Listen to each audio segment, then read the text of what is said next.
So today we are in the charming state of Georgia. We've never been to the southern states, or down south as they say. Hello, y'all. So yeah, we've been here one night, we quite like it, and today the plan is to get on a ferry to go to a very historic island. But before that, you know what I need, love? Coffee. A latte. So I got me coffee fix, and then we got in line to get on a boat. Welcome aboard the Cumberland Queen. Thank you. Get outside. Naturally, we wanted to be on top of the boat just so that we could enjoy the view of the fog and enjoy some much needed humidity. And I'm quite excited because I've never been to this state before, but I've never seen anything like the trees that we're about to see on Cumberland Island. And if you can see in the background, quite obviously, it's foggy. And that is exactly what I was hoping for.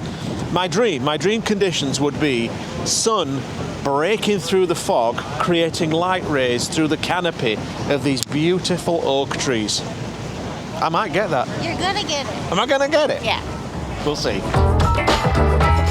Now, as a landscape photographer, it is impossible to enter a foggy forest without a big grin on your face. And this particular forest actually exceeded my expectations. All right, I've been here 60 seconds and I'm already having photogasms.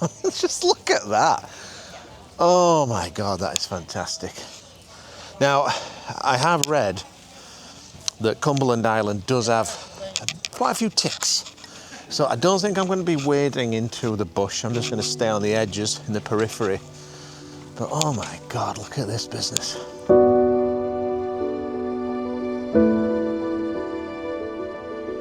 So I'm just walking around, taking handheld frames. I brought the tripod, but to be honest, I don't really need it because I don't think I'll need to do much focus stacking. I can probably guess that I'll do a lot of X-Pan 65 to 24s, but we'll see. I brought the tripod just in case I need to do some focus stacking and bracketing, but I think I could probably do most of what I need handheld. But just look at that.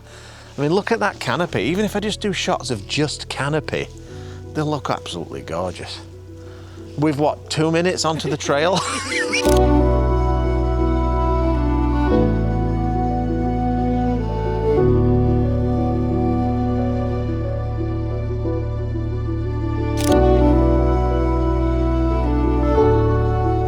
For this image, I really enhanced the fog, and I'm going to show you a super quick tutorial right now of how I did that, then we'll get back to the adventure. Okay, so here we are in Luminar Neo, and I'll try and get through this real quick. So to get this lovely fog effect, I'm just using 2 edits. For now, I'll just switch this off. That is the unedited image. It's just had a bit of sharpening added to it. And that is with this gorgeous, lovely, deep fog effect.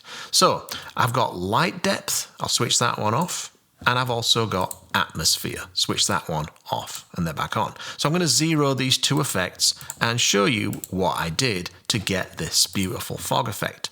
So the first thing I do in atmosphere is I just choose fog as my setting, and then I pull this amount slider up to, I would say, about there, just so that it's doing its thing. And in most cases, that's pretty much all that I do, but let me explain what the depth slider does. So if I pull this to the left, it's pushing the fog further and further away.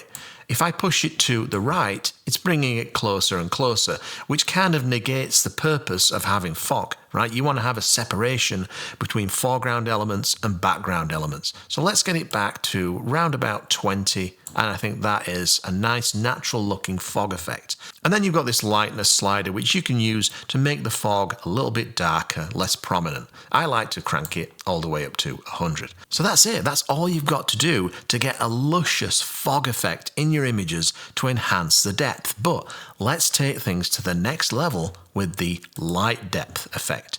So the first thing I do is I grab the amount slider just to create this depth mask and a splash of light.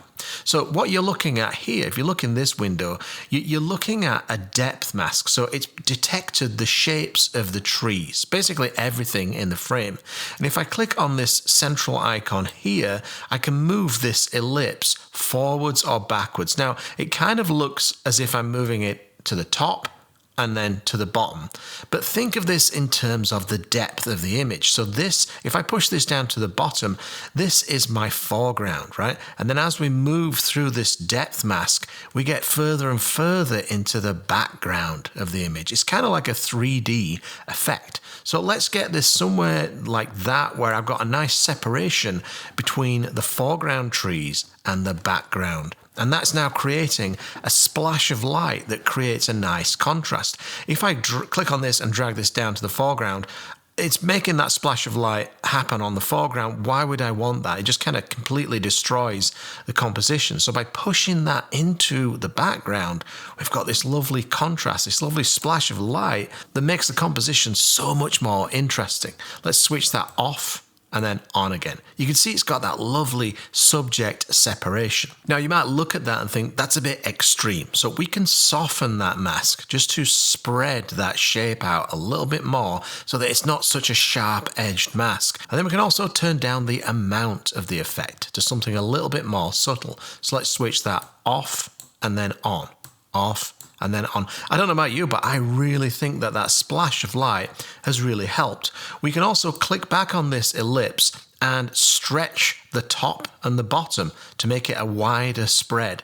So that, to me, is a nicer effect. Like if I bring this down here, it's a very narrow focus of light. It's a very tight splash of light. I feel like it actually looks better if I stretch it out just a little bit. And then lastly, we can change the color temperature of this lovely splash of light. We can push this to the left and make it cooler, or push it to the right and make it much warmer. But I think for this image, it was pretty good at 0. And here's that first image where I also used Luminar Neo to enhance that natural fog effect. And I did it with just a few clicks of the mouse. Now with Luminar Neo, there's also a mobile app, so you can create some fun edits while you're on the road. And if you want to use these amazing tools yourself, there's a link to Luminar Neo in the description. And if you use this coupon code, you can actually save a bit of money. All right, let's get back in the forest. So let's do some more hiking and see what we could see. Let's see some horses. Oh, there's wild horses, isn't there? What else is there on here? Will there be gators? I don't think there's any gators. Good. That was a complete lie. I had no idea if there were any gators, but she didn't need to know. Well, we've been on the trail for about 30 minutes now, and the sun is well and truly out. So I've kind of lost my foggy shots. So now I'm kind of looking for those lovely backlit or side-lit trees that you get with this kind of light. It's still fairly early in the morning. I'm thinking sort of like 10:30. So the light's quite soft. There is still a little bit of that fog off in the distance, so it's diffused a little bit. So I think I've probably got 45 minutes before the light starts to get quite harsh. And then I think that's probably it. After that, all I can get is backlit stuff. But look, just look at this. This is, I'm just going to throw this out there, and I believe this is the most beautiful forest that I've ever seen. And I've seen a lot of beautiful forests. I was quickly falling in love with this forest, and in my mind I was already planning my return visit for a foggy day. So here on Cumberland Island, if you want to, you can actually camp right amongst these trees. Oh, look at that, an armadillo. I'm looking for my breakfast. Maybe some grubs, maybe some lava. I don't mind cockroaches either. I'll eat anything. But no, there's a weird stench. Oh, God's boot stench. Bloody Yorkshireman. Sorry. We made a beeline for what we'd heard is a white sand beach. We were desperate for a taste of summer. So there's a lot of wild horses in the United States, I've found. But apparently you're not supposed to get close to them. You can't feed them. Don't touch them because they're wild, right? Understandable, but kind of sad. I guess they've got to learn how to fend for themselves when there's nobody here to feed them. But I just want to cuddle a horse. What's wrong with that? So on the one hand, I'm annoyed now because the sun's out and I can't shoot anything in that forest. On the plus side though, when we left Halifax, Nova Scotia yesterday, how cold was it? -18. Minus 18 Celsius. We landed in Orlando, Florida. It was plus 24 Celsius. So I don't know what it is now, but I can tell you, it's warm. It's toasty. The sun is out, the heat is on. It's kind of nice and humid, isn't it? Margaritas are in the background. Oh, we had some margaritas last night in St. Mary's. Well, we had one each. I could have guzzled 12 of them. Oh, they were so good. They were so good. But, I'm going to predict, touch wood, that on this trip, because we're going up to Savannah tonight in Georgia, and then after that we're going up to Charleston in South Carolina, my guess is that pretty much everywhere we go we'll be able to get good margaritas. You think so? I'm just going to throw that out there and say that is what's going to happen. Because I never had a margarita that I liked until last night. Really? Yeah. A monster has been created. And now I dreamt about it, I woke up thinking about it, and it's still obviously in my head. Right, well, we'll have some tonight then. Okay. I promise you that, love. If you carry me tripod. Well, that was all the motivation she needed for carrying that tripod. And then we found evidence of horses. You know as well as I do she's not touching that poo. Now I hope you like acrobatics. Are you ready? Yeah, I don't know if I am. let's see it. Whoa, pretty good. Now, you know me, I'm not one to be upstaged, so I decided to show her how it's really done.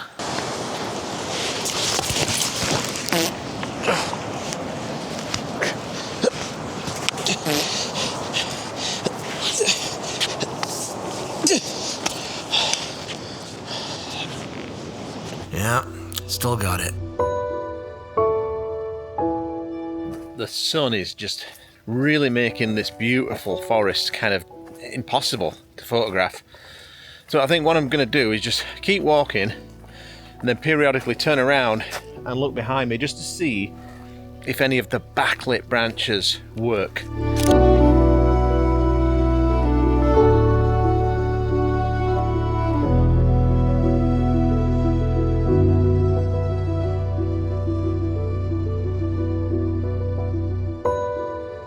Can you imagine camping right here under the boughs of these massive old live oaks?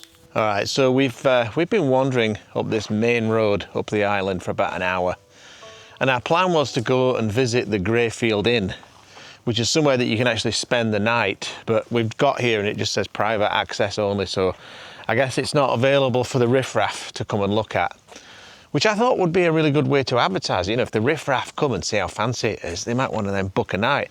But I think it's something like $1,500 a night, which is about 2,000 Canadian a night.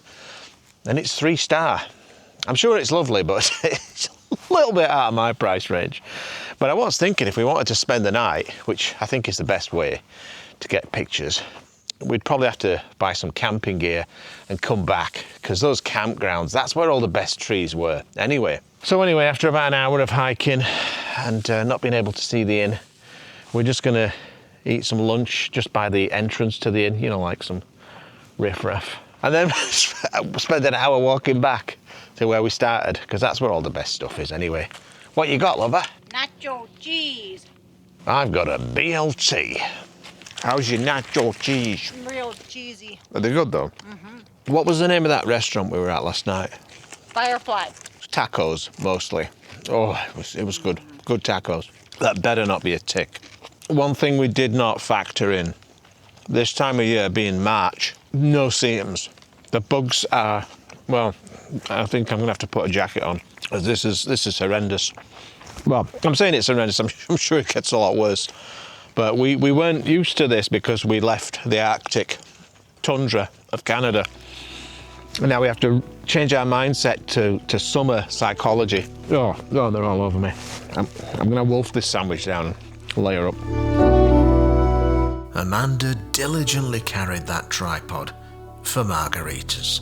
All right, so after a delicious lunch of a BLT and some crisps, I found an absolutely glorious composition. Let me show you this. I'll just kind of point from here. So it's this little window. If you can see, this tree and this one here, they create this beautiful book-ended frame into this absolutely glorious canopy. I mean, it's just spectacular. Let me get the camera closer and I'll show you what I'm talking about. Have a look at this business. I first noticed it, I was able to notice it because the sun disappeared. A cloud came in and everything was soft and shaded. And that's when it was easy to spot, because right now, it's not too bad, but you can see the sun is creeping in and it's creating these hot spots. That makes it, oh, there you go, that's nice. The sun makes it more difficult to see these compositions, but I'm just gonna get that shot. But when it goes away and it's just soft, to me anyway, the compositions just pop. But I'll show you the back of the camera and explain what it is that caught my eye. Right, so hopefully you can see this. The light's now kind of hot. In fact, it's still quite beautiful. I'll just take that shot. But it's when it gets soft that I really like it. That just feels a little bit, I mean, well, look at it. It's on fire, right? It just feels a little bit over the top and intense. Whereas when it just cools off a little bit and gets softer, it's so much simpler. But you can see this tree here and this big tree over there, they're the bookends. But I love how, well, pretty much everything that's tall in this forest just has these branches that lean in and suck your eye into the center. And it just takes you on this journey through what looks to be almost a never-ending canopy. Oh man, look at that business. Let's take that shot. So I'm just gonna camp here and wait for a cloud to come and hope that I get that lovely soft light again that I got when I first spotted it. Oh, there's an armadillo over there. They're so cute. And if this shot turns out to be any good, here's the shot.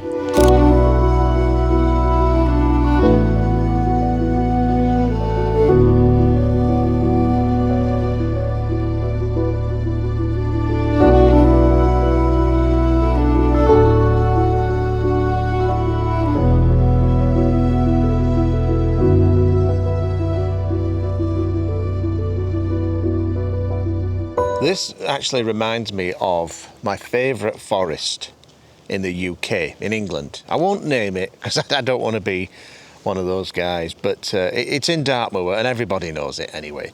And it's another forest where if you're prepared to get down amongst the weeds, you will be carrying ticks. I've heard that this place is the same, so I'm not going to do that. I'm not going to get in these bushes here and get into Ticksville. And I don't need to, because I think the best shots are actually from the road, because you've got that clearing, right? So that's in the bag. I'm quite happy with that, love. We'll carry on up the road and see what else we find, eh? That sounds good. You're not eating all my snacks, are you? That sounds good. But when I checked the clock, we really had to get back for that last ferry so that we could head to Savannah. And on the way back, we got joined by some playful dolphins. Oh, the cute little buggers. The drive north went pretty smoothly until Amanda saw a sign for Peach World. So of course, we had to stop. What are you eating now? Whatever's on offer, the whole store. Oh, that smells nice. Well, there's probably some peach salsa over here. Do you like peach salsa? I don't know. So we got a bit of pecan pie, pecan gummies, which were delicious, gator teeth, oh, no thanks, and then crickets, no thank you, larvettes, which you'll actually be seeing in a future episode, and then she cracked her own pecan nut and gobbled it like a savage. Gator heads everywhere, and even gator jerky. With all that, we were in the mood for some food and some cocktails, so we headed to the Baobab Lounge in Savannah, where they've got an entire bar made of tiger's eye. Cocktails were ordered. That's a lot of shaking. Cocktails were downed.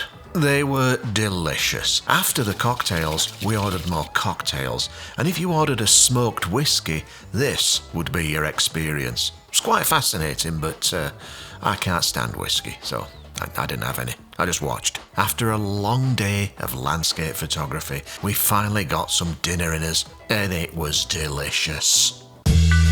I just want to say a huge thank you to all of these Patreon supporters shown here. You really do make it possible for this channel to continue. And if you're interested in becoming a patron, I'll put a link in the description below. Thanks for watching. Bye-bye.